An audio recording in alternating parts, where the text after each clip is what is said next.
दोस्तों नमस्कार। बिहार में नीतीश कुमार को बहुत जोर का झटका लगा है। उनसे भी ज़्यादा जोर का झटका बिहार के लोगों को लगा है, बिहार के युवाओं को लगा है, बिहार में रोजगार तलाशने वालों को लगा है, बिहार की जीडीपी को लगा है, बिहार में पर कैपिटा इनकम जो है उसको लगा है और कुल मिलाकर बिहार में जो विकास के काम हो रहे थे उसको सबसे बड़ा झटका लगा है। जी हाँ दोस्तों, आज संसद में ये बात लिखित जवाब में कह दी गई कि बिहार को कोई विशेष राज्य का दर्जा नहीं मिलेगा। जी हाँ, वित्त राज्य मंत्री ने लिखित जवाब में ये बात कही। 18वीं लोकसभा का जब गठन हुआ और बीजेपी के पास 240 सीटें ही आईं, तो गठबंधन के सहयोगी दल जो दो प्रमुख थे, तेलुगु देशम पार्टी और जनता दल यूनाइटेड, नीतीश कुमार ने एक मांग रखी थी और ये मांग उनकी बहुत पुरानी है, बल्कि बिहार के कई पार्टियों की मांग है। विपक्ष में जो आरजेडी है उसकी भी मांग रही है कि बिहार को, चूंकि वो आर्थिक तौर पर पिछड़ा हुआ है, इसी वजह से उसे विशेष राज्य का दर्जा दिया जाए। और इस बार उम्मीद थी कि चूंकि बीजेपी की सरकार जेडीयू के कंधे पर चल रही है, तेलुगु देशम पार्टी के कंधे पर चल रही है, तो हो सकता है कि नीतीश कुमार की बात मान ली जाए और बिहार को विशेष राज्य का दर्जा मिल जाए। लेकिन आज जो संसद में हुआ वो बिहार के लोगों के लिए एक बहुत बड़ा झटका है। दरअसल हुआ क्या, बिहार के झंझारपुर से जेडीयू के सांसद हैं रामप्रीत मंडल। उन्होंने वित्त मंत्रालय से पूछा था कि सरकार के पास आर्थिक विकास और औद्योगिकीकरण को बढ़ावा देने के लिए, दरअसल बिहार में उद्योग है ही नहीं। जो थोड़े बहुत उद्योग थे, पहले तो लालू के ज़माने में, उसके पहले कांग्रेस के ज़माने में और नीतीश के ज़माने में आते आते लगभग शून्य पर पहुंच गए हैं। तो बहरहाल उन्होंने पूछा था कि औद्योगिकरण और विकास को बढ़ावा देने के लिए बिहार जो है और जो अन्य इसी तरह के पिछड़े राज्य हैं, क्या उनको विशेष राज्य देने की कोई योजना है? दर्जा क्या मिलेगा उनको विशेष राज्य का? ये बिहार से जेडीयू के सांसद झंझारपुर से जो है रामप्रीत मंडल, उन्होंने वित्त मंत्रालय से पूछा था। और आज जब बजट वाला सत्र शुरू हुआ तो बाकी चीज़ों के अलावा वित्त राज्य मंत्री ने इसका लिखित जवाब दिया। जी हाँ, वित्त राज्य मंत्री पंकज चौधरी ने कहा कि बिहार के लिए विशेष राज्य के दर्जा का कोई मामला नहीं बनता है। झटका तो जरूर लगा होगा दोस्तों। पंकज चौधरी ने बताया कि योजना सहायता के लिए विशेष श्रेणी का दर्जा अतीत में, पास्ट में दिया गया था और ये दर्जा राष्ट्रीय विकास परिषद यानी एनडीसी, नेशनल डेवलपमेंट काउंसिल ने कुछ राज्यों को देने की बात कही थी और उनको दिया गया था। अब ऐसे कौन से राज्य थे, इनकी कुछ विशेषताएं थी जिन पर विशेष ध्यान देने की ज़रूरत थी। अब इन विशेषताओं में जो सबसे पहली विशेषता थी कि वो टफ टेरेन हो, यानी पहाड़ी इलाके हों, कठिन इलाके हों, जहाँ की जनसंख्या बेहद कम हो, उनका घनत्व कम हो, या जो जनजातीय आबादी है उनका बहुत बड़ा हिस्सा हो, या ऐसे प्रदेश जिनका पड़ोसी देशों के साथ सीमाओं पर रणनीतिक स्थान हो और रणनीतिक दृष्टि से ये राज्य जो हैं, चूंकि दूसरे देशों की सीमाओं से लगते हैं, इसलिए उन्हें दिया जा सकता है। हालांकि बिहार भी नेपाल की सीमा से लगता है, लेकिन चूंकि नेपाल के साथ हमारा पोरस बॉर्डर है और कोई इस तरीके का डिस्प्यूट नहीं है, इसलिए उसका रणनीतिक महत्व नहीं है। चौथी बात कही गई थी कि आर्थिक तौर पर और जहां इंफ्रास्ट्रक्चरल ढांचागत बहुत पिछड़ा हुआ हो, ऐसे राज्य को दिया जा सकता है। राज्य के वित्त की प्रकृति क्या हो, इन सभी में बिहार कहीं से भी फिट केस नहीं बैठता है विशेष राज्य का दर्जा देने के लिए। वहाँ की आबादी ज़्यादा है, एक बड़ा राज्य है, वहाँ का आर्थिक विकास मजबूत किया जा सकता है। देश भर में सबसे ज़्यादा सिविल सर्विसेज के एस्पिरेंट शायद वहीं से होते हैं और आप कहीं भी देखेंगे वहाँ आएंगे डॉक्टर्स हैं, इंजीनियर्स हैं। बेंगलुरु में जो टेक सिटी है वहाँ एक बहुत बड़ा पॉपुलेशन बिहारियों का है। लेकिन क्या वजह है कि इसके बावजूद स्वयं बिहार पिछड़ा हुआ है? जाहिर सी बात है, प्रशासन की नालायकी हम कह सकते हैं, गवर्नेंस का फेलियर कह सकते हैं, इसी वजह से है।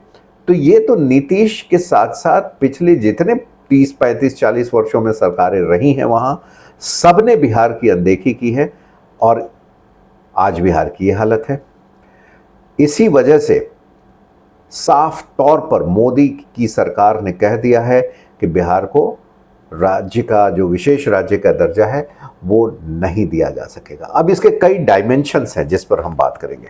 देखिए, वैसे तो मोदी सरकार मनमोहन सिंह या कांग्रेस सरकार की आलोचना करती रही है, करनी भी चाहिए, क्योंकि राजनीति का यही नियम है कि एक पार्टी जो अपनी विरोधी पार्टी है उसकी आलोचना करेगी, हर जगह यही होता है।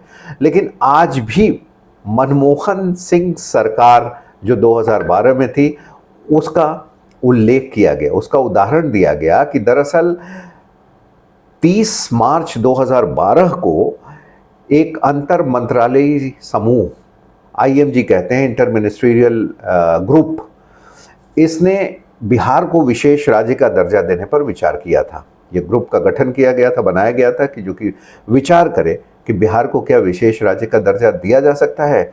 और इस ग्रुप ने अपनी रिपोर्ट 30 मार्च 2012 को दी थी जब मनमोहन सिंह प्रधानमंत्री थे। और IMG ने ये निष्कर्ष निकाला था कि मौजूदा जो NDC के मापदंड हैं और मानदंड उनके हैं उसके आधार पर विशेष श्रेणी का मामला बिहार के लिए बनता ही नहीं है। एक विशेष राज्य का दर्जा किसी पिछड़े राज्य को उसके विकास में तेजी लाने के लिए दिया जाता है। अब यहाँ थोड़े से बहुत ब्रीफ में ये जान लेते हैं कि दरअसल विशेष राज्य का दर्जा होता क्या है। जब किसी भी राज्य को विशेष राज्य का दर्जा मिलता है तो उसे केंद्र से अधिक सहायता राशि मिलती है। उस राज्य की जो कर की दरें हैं उसमें काफ़ी कुछ छूट मिलती है। साथ ही लोन भी मिलता है ऐसे राज्यों को, और जब जब ज़रूरत हो केंद्र से अधिक सहायता मिलती है दूसरे राज्यों की तुलना में। इस समय देश में 11 राज्य ऐसे हैं जो विशेष राज्य का दर्जा हासिल करते हैं। इनमें 8 राज्य तो पूर्वोत्तर के राज्य हैं। सिक्किम को मिला लें तो पूर्वोत्तर के 8 राज्य विशेष राज्य के दर्जे में आते हैं। उनका रणनीतिक महत्व है, ज्योग्राफिकल टफ टेरेन है। इसके अलावा जम्मू कश्मीर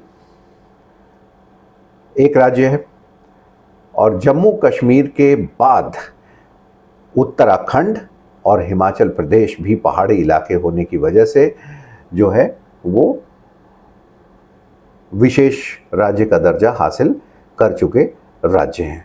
तो इस तरीके से कुल 11 राज्य हैं। 7 राज्य आप समझ लें, 7 राज्य, लद्दाख, जम्मू कश्मीर, 7 राज्य पूर्वोत्तर के, लद्दाख, जम्मू कश्मीर, हिमाचल और उत्तराखंड, इनको विशेष राज्य का दर्जा प्राप्त है। इन्हें कई दूसरे तरीके की रियायतें भी होती हैं। अब आते हैं इस जो खबर है इतनी बड़ी बिहार के लोगों के लिए, इसके दूसरे पहलू पर। नीतीश कुमार पिछले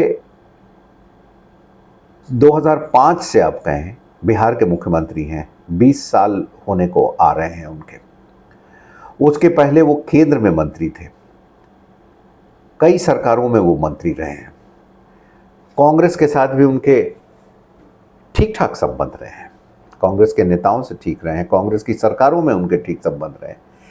इतने पुराने होने के बावजूद क्या उन्हें ये ज्ञात नहीं था कि सरकार बिहार को विशेष राज्य का दर्जा देने की स्थिति में नहीं भी हो सकती है? क्योंकि 2012 में IMG की रिपोर्ट जो पेश की जा चुकी थी उसमें ये चीज़ें नहीं थी, और संविधान में तो कहीं किसी राज्य को विशेष राज्य का दर्जा देने का उल्लेख ही नहीं है। ये तो 1969 में सरकार ने ऐसा प्रावधान किया था, उसके बाद से। तो नीतीश कुमार को ये अच्छी तरीके से पता होगा कि नहीं मिल सकता है। इसके बावजूद उन्होंने समर्थन देके बिहार की जनता का जो है एक तरीके से समर्थन प्राप्त किया। अब उन्हें झटका लग सकता है। RJD अभी से ही इस मुद्दे को भुना रही है। लालू यादव ने कटाक्ष किया है, उनकी चुटकी ली है।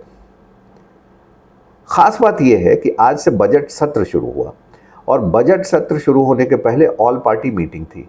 ऑल पार्टी मीटिंग में भी सभी दलों ने, यहाँ तक कि विपक्ष ने भी और गठबंधन के दलों ने भी 3 राज्यों को विशेष राज्य का दर्जा देने की मांग उठाई थी। इसमें बिहार, ओडिशा और आंध्र प्रदेश शामिल थे। वाईएसआर कांग्रेस ने आंध्र प्रदेश को देने की बात कही थी, बीजू जनता दल ने ओडिशा को देने की बात कही थी और बिहार के लिए जेडीयू और आरजेडी, यहाँ तक कि चिराग पासवान ने भी ये बात कही थी कि बिहार के लोग चाहते हैं, हम सब चाहते हैं कि बिहार को विशेष राज्य का दर्जा मिले। लेकिन सरकार ने, मोदी सरकार ने आज संसद में लिखित जवाब में बहुत सीधा और सपाट जवाब न सिर्फ नीतीश कुमार को दिया बल्कि बिहार की जनता को भी दिया।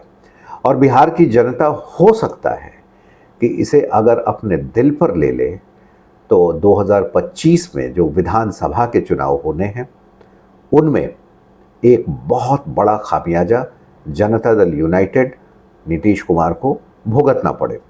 हो सकता है बीजेपी को भी इसका थोड़ा सा नुकसान हो, लेकिन ये कैसे मैनेज करते हैं अगले आने वाले अभी 1 साल में जो केंद्र सरकार है वो किस करवट बैठती है, दलों का समर्थन हासिल होता है, क्या कुछ और दल जुड़ते हैं, क्या कुछ दल समर्थन वापस खींच लेते हैं, ये देखने वाली बात होगी। अभी तो it's too early to say anything on this because अभी सरकार का गठन हुए ही महीने दिन से थोड़ा ज़्यादा हो रहा है। लेकिन राजनीति का घुमाव देखिए दोस्तों, जेडीयू के संजय कुमार झा आए और उन्होंने कहा कि वैसे तो हम बिहार को विशेष राज्य का दर्जा चाह रहे थे, लेकिन अगर वो नहीं मिलता है तो विशेष पैकेज ही दे दिया जाए। यानी कि क्या सारी चीज़ें पहले से तय थी कि तोप के लाइसेंस के लिए अप्लाई करें, जनता को गुमराह करें कि हम तो तोप का लाइसेंस ले रहे हैं, बाद में पिस्तौल का लाइसेंस तो मिल ही जाएगा। बड़ी मांग करें और कहीं समझौता छोटी चीज़ों पर आके कर लें।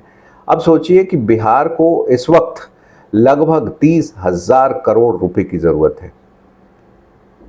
बजट में कितने का प्रावधान रहेगा, नीतीश कुमार ये कैसे ले पाएंगे? बीजेपी गठबंधन में है, वहाँ उप मुख्यमंत्री बीजेपी के हैं, क्या जनता को जवाब देंगे, ये देखना बेहद दिलचस्प होगा। लेकिन बजट सत्र में जो आज आर्थिक सर्वेक्षण पेश किया गया वो तो खबर है ही, उसके साथ साथ बिहार की खबर कहीं बड़ी होकर उभरी कि इसे विशेष राज्य का दर्जा नहीं दिया जाएगा। अब जो आंध्र प्रदेश की तेलुगु देशम पार्टी की मांग है 1 लाख करोड़ रुपए चाहिए। उन्हें तो अपना नई राजधानी भी बनानी है, क्योंकि आंध्र प्रदेश अभी देश का एक ऐसा राज्य है जिसके पास कोई राजधानी नहीं है। 4 जून तक हैदराबाद उसकी राजधानी होती थी, ज्वाइंट राजधानी। 10 साल का प्रोविजन था 2014 में जब तेलंगाना अलग हुआ था। 4 जून के बाद आंध्र प्रदेश एक ऐसा राज्य बन गया है जिसकी कोई ऑथराइज्ड कैपिटल नहीं है, तो उसे अमरावती को बनाना है। 15,000 करोड़ रुपए वहाँ के लिए चाहिए। पूरे आंध्र के विकास के लिए 1 लाख करोड़ चाहिए। बिहार के लिए 30 लाख करोड़ का पैकेज, 30,000 करोड़ का पैकेज मांगा जा रहा है। क्या बजट में कोई प्रावधान किया जाएगा? क्या नीतीश कुमार बिहार की जनता के सामने अपना फेस रख पाएंगे कि हाँ हम आपके लिए ये लेके आए हैं? क्योंकि जो उम्मीदें बनाई थी वो उम्मीदें आज संसद में ध्वस्त हो गई। ना सिर्फ जनता दल यूनाइटेड की, ना सिर्फ विपक्ष आरजेडी की, ना सिर्फ चिराग पासवान की, बल्कि उम्मीदें ध्वस्त हुई हैं बिहार के जनता की। और उन्हें देखना होगा कि यही बिहारी बाहर में जाकर इतनी अच्छी नौकरियों में दूसरे प्रदेशों को उनका पर कैपिटा इनकम बढ़ा रहे हैं, वहाँ की जीडीपी बढ़ा रहे हैं। क्या वजह है कि बिहार लगातार पिछड़ता जा रहा है? इस बात का जवाब बिहार की जनता को ही देना होगा। और मुझे लगता है कि अगर वो जनता जात की राजनीति से, संप्रदाय की राजनीति से ऊपर उठकर कुछ समय के लिए भी अगर विकास की राजनीति को देखने लगे, राजनीति को अपने विकास के चश्मे से देखने लगे, तो बिहार का उत्थान होगा। इसमें कोई दो मत नहीं है। लेकिन फिलहाल अगर विशेष राज्य का दर्जा नहीं मिला, विशेष पैकेज पर भी अगर कॉम्प्रोमाइज़ हो गया, तो 2025 का विधानसभा चुनाव नीतीश कुमार के लिए बेहद मुश्किल भरा होगा। बहुत बहुत धन्यवाद दोस्तों, धन्यवाद।